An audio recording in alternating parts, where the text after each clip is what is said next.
If you want to send disappearing photos and videos on Instagram, here's how to do it in your Android device. Open the Instagram app and go to direct messages by tapping the message icon in the top right corner. Select the chat where you want to send a disappearing photo or video. Tap the camera icon at the bottom to open the Instagram camera. Capture a new photo or record a video using the shutter button. After you take a photo or video, you will see options at the bottom left.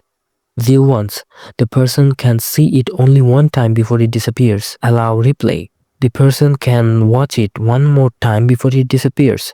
Keep in chat. The photo or video will stay in the chat like a regular message. Choose view once or allow replay if you want it to disappear. Then tap send. If you ever need to check if the person has opened your disappearing message, just open the chat and you'll see the opened status below your sent message. That's it. Now you can send disappearing photos and videos on Instagram. If this helped, don't forget to like, share and subscribe for more Instagram tips.